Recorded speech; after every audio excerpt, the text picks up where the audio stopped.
Daerah-daerah pencairan PKH hari ini, bagi yang belum mencairkan, silakan cek di dalam daftar daerah mana saja pencairan melalui PT Pos dan Bank BRI, Mandiri, BNI, dan BSI.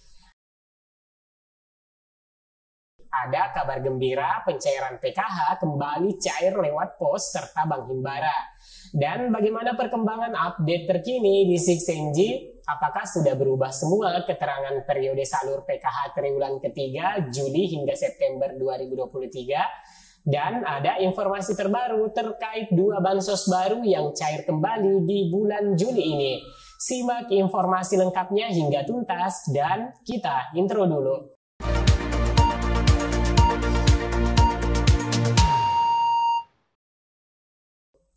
Assalamualaikum warahmatullahi wabarakatuh. Apa kabar semuanya? Bersama saya Amran, beberapa menit ke depan saya akan menginformasikan terkait kondisi terkini pencairan PKH.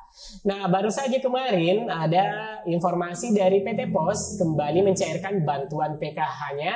Begitupun Bank Himbara juga telah ada SP2D yang baru turun, dan kami sebagai SDM pelaksana akan melakukan monitoring penyaluran PKH khususnya di dampingan saya sendiri.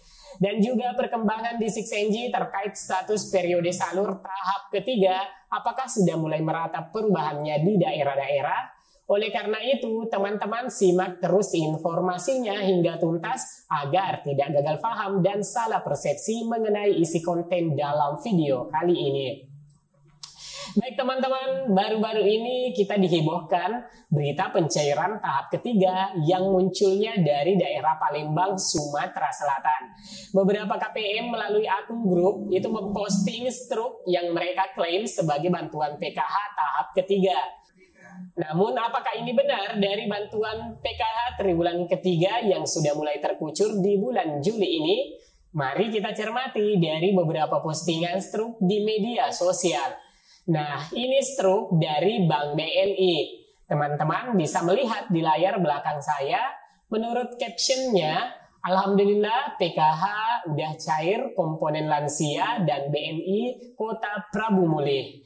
Kota Prabu Muli itu adanya di Palembang ya teman-teman. Selanjutnya lagi-lagi struk dari Palembang. Captionnya Alhamdulillah sudah cair PKH tahap ketiga Palembang. Selanjutnya dari Muratara. Captionnya BRI Muratara PKH tahap ketiga. Nah teman-teman, daerah Muratara itu singkatan dari Kabupaten Musi Rawas Utara. Salah satu kabupaten yang ada di Sumatera Selatan. Dan satu lagi struk, bukti captionnya PKH tahap 3 sudah cair, Kota Palembang, Sumatera Selatan. Daerah Ulu Kertapati. Nah, tentang pencairan PKH tahap ketiga di wilayah Palembang, ternyata juga ada susulan di wilayah yang lain, yaitu pencairan PKH tahap ketiga. Selain dari Bank BRI, ada juga Bank Mandiri yang alhamdulillah sudah mencairkan bantuan PKH tahap ketiganya. Selain dari Sumatera Selatan, ada beberapa daerah di Sumatera Utara, yaitu Kabupaten Asahan dan juga Provinsi Riau di Tanjung Jabung Barat. Namun perlu pengecekan lebih detail untuk daerah lainnya selain dari Sumatera Selatan ya teman-teman. Meskipun demikian, sudah ada daerah yang mengklaim itu adalah pencairan PKH tahap ketiga. Namun teman-teman tak perlu mengecek buru-buru juga KKS-nya karena yang baru melaporkan hanya di provinsi tertentu saja. Dan baru beberapa saja, artinya memang belum banyak yang cair. Nah mungkin juga ada yang tidak yakin apakah informasi tersebut adalah informasi yang benar. Dan jika memang itu benar, tentunya KPM bertanya mengapa bantuan PKH tidak disalurkan secara serentak untuk tahap ketiga ini. Dan bagaimana dengan status kepesertaan di DTKS-nya? Nah, apakah juga di hari ini akan semakin banyak KPM berubah status ke periode triwulan ketiga dan segera bisa mencairkan bantuan PKH tahap ketiganya? Dan tentunya teman-teman juga bertanya, mengapa hanya wilayah tertentu saja yang cair, yaitu hanya di Provinsi Sumatera Selatan?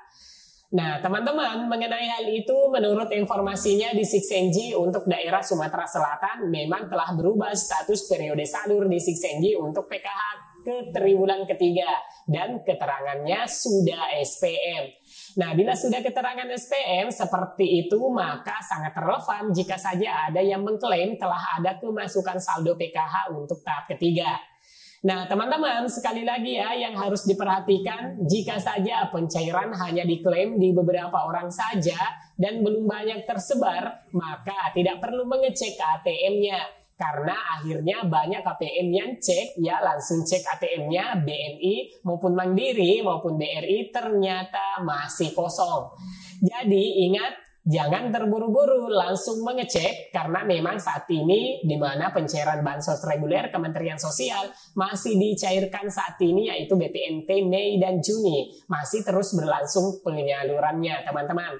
Begitupun juga dengan PKH yang disalurkan saat ini setelah hampir sebulan vakum pencairan, tiba-tiba ada SP2D yang turun yaitu PKH untuk tahap kedua, termin keempat sebelum Lebaran Idul Adha kemarin. Dan juga SP2D tahap kedua PKH termin kelima. Nah, bagi teman-teman yang belum mencairkan bantuannya, melalui video ini saya akan menampilkan daerah-daerah yang pencairannya untuk SP2D susulan PKH tahap kedua termin kelima, di mana PT Pos juga ikut menyalurkan kembali bansos tersebut. Nah, kemarin dari pihak PT Pos di wilayah saya melalui saluran WhatsApp menginformasikan bahwa KPM yang sudah ada namanya dalam SP2D ini bisa mencairkan langsung ke PT Pos tanpa harus menunggu undangan pencairannya.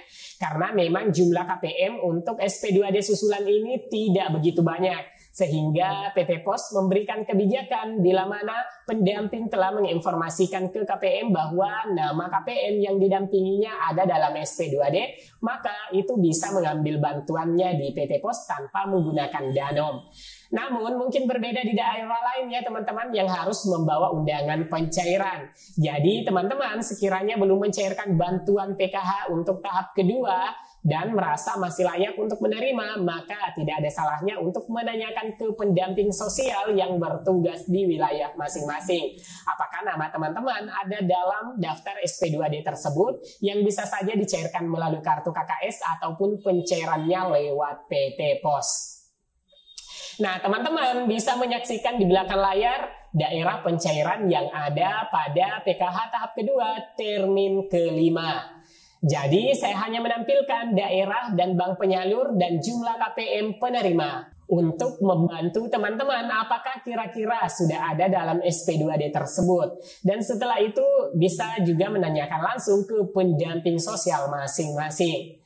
Jadi teman-teman silakan simak secara seksama sembari saya menyampaikan informasi mengenai dua bantuan terbaru dari Kementerian Sosial yang mulai cair kembali di bulan Juli ini, yaitu yang pertama bantuan atensi YAPI yang cair Rp1 juta langsung untuk alokasi Januari sampai dengan Mei 2023 yang dicairkan sekaligus di bulan Juli ini. Pemerintah melalui Kementerian Sosial tahun 2023 ini menyalurkan beberapa bantuan sosial atau bansos. Bansos yang disalurkan diantaranya ialah Bansos Atensi YAPI alias Bantuan Sosial Asistensi Rehabilitasi Sosial Yatim Piatu 2023. Adapun kriteria yang berhak menerima atensi dari Kementerian Sosial yaitu anak berusia di bawah 18 tahun dengan status yatim piatu atau yatim piatu dan tergolong tidak mampu. Nah, adapun syarat penerima bansos yatim piatu yakni yang pertama anak usia sekolah yang ditinggal meninggal ayahnya. Yang kedua, anak usia sekolah yang ditinggal meninggal ibunya. Yang ketiga, anak usia sekolah yang ditinggal meninggal ayah dan ibunya. Nah, teman-teman, bantuan sosial yatim piatu adalah nilainya Rp200.000 per bulan atau Rp2,4 juta per tahunnya. Dan yang disalurkan di bulan Juli ini itu sebesar Rp1 juta untuk alokasi 5 bulan yaitu Januari hingga bulan Mei 2023. Baik teman-teman, selanjutnya bantuan permakanan 2023. Bantuan ini dimaksudkan untuk menambah asupan gizi sebagai upaya untuk meningkatkan imunitas lansia maupun penyandang disabilitas yang hidup dalam kemiskinan, kesendirian, kondisi sakit menahun menjadi permasalahan yang harus ditangani. Bantuan sosial permakanan merupakan salah satu bantuan sosial dalam bentuk makanan siap saji yang diberikan kepada penyandang kesejahteraan sosial melalui Pokmas. Dan adapun sasaran penerima bantuan permakanan ini adalah KPM lanjut usia di atas 80 tahun, keluarga tunggal dan penyandang disabilitas keluarga. Adapun bantuan ini yang nominalnya Rp30.000 per hari atau setara dengan Rp900.000 per bulan. Nah, bagi KPM yang telah ditetapkan sebagai penerima harus siap di rumah pada saat jam-jam pengantaran. Itu dikarenakan jika saat pengantaran tidak ditemui di rumah, maka akan diberikan kepada warga yang juga membutuhkan di sekitar rumah KPM tersebut. Baik teman-teman, demikian informasi penting mengenai penyaluran PKH dan juga dua bantuan dari Kementerian Sosial, yaitu Aten Siapi 2023 dan juga Permakanan 2023 pada video kali ini. Like dan share ke media sosial bila teman-teman merasa bahwa informasi ini layak untuk diketahui halayak.